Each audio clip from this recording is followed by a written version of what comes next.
Hello friend, मैं हूं नितेश चौहान। आज पढ़ेंगे हम घड़ी, जो कि बहुत इंटरेस्टिंग चैप्टर है। जो कि इसके हमेशा क्वेश्चन पूछे जाते हैं, पुलिस, रेलवे, एसएससी और बहुत से एग्जाम में इसके क्वेश्चन पूछे गए हैं। और आज हम इसी को चैप्टर को बहुत शॉर्ट ट्रिक और बहुत आसान तरीके से आपको ये घड़ी का चैप्टर समझाएंगे। यदि आपने एक बार इसको पढ़ लिया तो आप कभी नहीं भूल पाओगे। तो यदि आपको यह वीडियो पसंद आए तो लाइक कीजिए, कमेंट कीजिए, सब्सक्राइब करना ना भूलिए, बेल आइकन अवश्य दबाइए और वीडियो को पूरा सब पूरा देखिए, जिससे आपको वीडियो अच्छे से और समझ में आ सके। और कृपया बेल आइकन अवश्य दबाइए, जिससे मेरा वीडियो आपके नेक्स्ट वीडियो आपके पास पहुंच सके। तो चल पढ़ते हैं। आज का चैप्टर है घड़ी। तो आज लेकर आए हैं हम घड़ी। घड़ी के क्वेश्चन हमेशा पूछे जाते हैं रेलवे, एसएससी, पुलिस में। तो इन घड़ियों को किस तरह सरल तरीके से आप हल कर सकते हो और बहुत जल्दी आंसर दे सकते हो।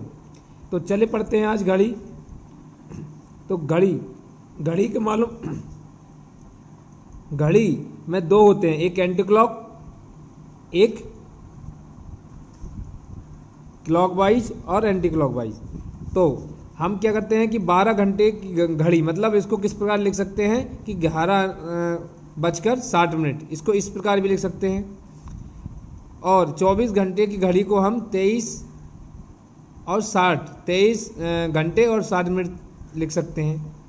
और घंटा, मिनट और सेकंड में इनको लिखना है तो 11 घंटे 59 मिनट और 7 सेकंड हम इस प्रकार लिख सकते हैं। घड़ी में तो आपको पता है कि कितने 12 घंटे होते हैं, रेलवे की घड़ी में 24 घंटे होते हैं। तो चलते हैं, आज क्वेश्चन करते हैं घड़ी।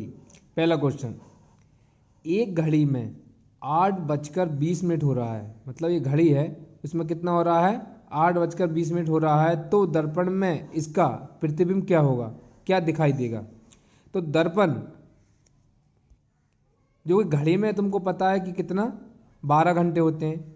तो इसको क्वेश्चन को हल कीजिए, 5 सेकेंड। क्या आंसर आएगा इसका, चलो ठीक है हम बताते हैं। आपको पता है कि घड़ी में कितने 12 घंटे होते हैं और रेलवे की घड़ी में 24 घंटे होते हैं, लेकिन होते 12 घंटे हैं।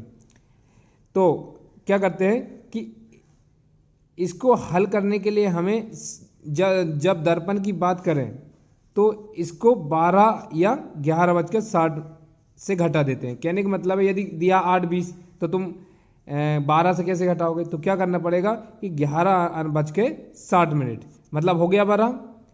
तो कितना घटाना है, जो अपन को संख्या दी है, जिस चीज़ का पूछ रहा है घड़ी में, उसको 11:60 से घटा दो तो आपका आंसर आ जाएगा। जैसे कि 11:60 में कितना बज रहा था, 8:20 हो रहा था।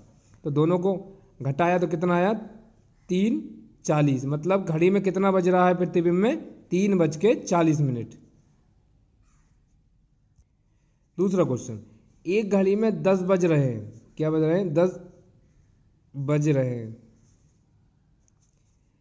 तो दर्पण में इसका प्रतिबिंब क्या दिखाई देगा। कीजिए क्वेश्चन, 5 सेकंड का समय।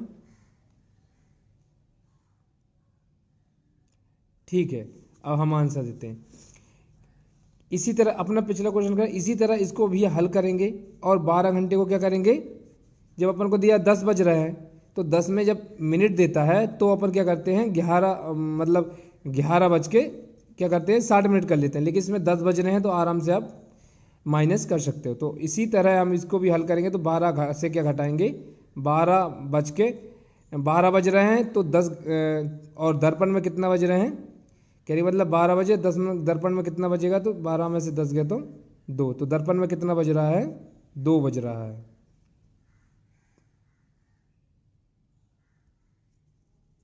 चलिए तीसरा क्वेश्चन, अब यह है तीसरा टाइप। तीसरा क्वेश्चन, एक घड़ी में 2:20 हो रहा है, तो इसका जल प्रतिबिंब क्या होगा। अभी अपन ने क्या निकाला था, दर्पण प्रतिबिंब। तो दर्पण प्रतिबिंब में क्या करते थे, 12 से माइनस करते, क्योंकि 12 घंटे होते हैं। ठीक है, यह जल प्रतिबिंब। तो कीजिए, क्वेश्चन का हल कीजिए, क्या आएगा आंसर? 5 सेकेंड।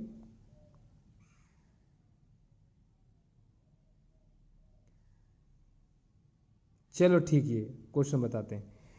सबसे पहले मेन नोट कि ये है घड़ी, है ना, घड़ी। इसमें क्या होता है कि ये घड़ी में 12 घंटे से गिनते हैं, लेकिन जो जल प्रतिबिंब रहता है वो क्या होता है कि जल प्रतिबिंब 18:30 पे होता है। या तुम लिख सकते हैं इसको 6:30 में माइनस करेंगे। जैसे कि इसमें नोट लिखा है कि इस सवाल में जो प्रतिबिंब की बात कही है ना कि दर्पण। अब देखो, इसको 6:30 या 18:30 से घटाएंगे। मतलब इसका नोट कर लो, जब भी जल प्रतिबिंब की पूछेगा तो 6:30 या 18:30 से तुम घटाएंगे तो आपको उत्तर प्राप्त हो जाएगा। जैसे कि ये 6:30 से कितना हो रहा था घड़ी में समय? 2:20 हो रहा था। तो 6:30 में से 2:20 गए तो कितना बचा? 4:10।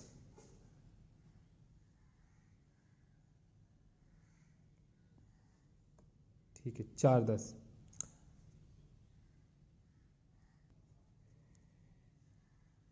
अगला क्वेश्चन, एक घड़ी में 12:20 हो रहा है, तो इसका जल प्रतिबिंब क्या होगा, है ना? तो वही इसको हम किससे करेंगे? 18:30 से या 6:30 से घटाएंगे, क्योंकि अब उसमें दिया था, क्या दिया था उसमें? तो उसमें दिया था 2:20।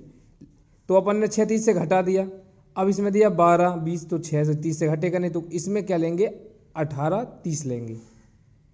कितना लेंगे? 18:30 लेंगे। जैसे कि 18:30 लिया और कितना घटा दिया? 12:20 घटा दिया, तो कितना आंसर आया? 6:10।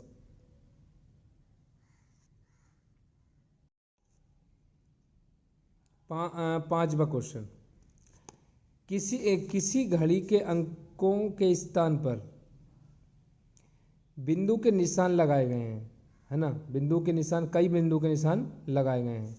यदि घड़ी में कितना बज रहा है? 6:20 हो रहा है, तो किसी दर्पण के सामने जब, मतलब कहने का मतलब है रख जाए, तो दर्पण में कितना समय या टाइम बजेगा, है ना?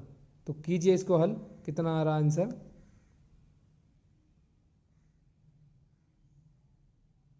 चलिए, हम आपको पता है कि घड़ी में कितने घंटे होते हैं? 12 घंटे होते हैं। घड़ी में 12 होते हैं, फिर वो रिपीट हो जाते हैं, तो वो रेलवे में 24 घंटे गिना जाते हैं, है ना?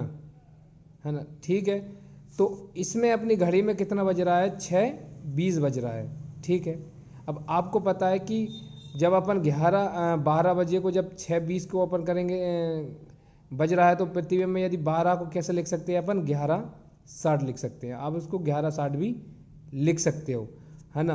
और अपना इस समय बज कितना रहा है? तो 6:20 बज रहा है। तो जो 12 घंटे हैं उसमें से जो समय दिया है उसको हम क्या करते हैं? घटा देते हैं, तो हमको क्या प्राप्त हो जाता है? प्रतिबिंब प्राप्त हो जाता है, जो इस समय दर्पण के पीछे बज रहा है। तो 11:60 में से कितना गया? 6:20 गया, तो कितना बजा? 5। 11 में 6 गए 5 बचे, और 60 में 20 गए तो 40 बचे। तो इस समय कितना बज रहा है? 5:40 बज रहा है। तो दोस्तों, यदि आपको वीडियो पसंद आए तो कृपया सब्सक्राइब कर दीजिए और लाइक करना, और प्लीज़ वॉचिंग टाइम। धन्यवाद। Best of luck.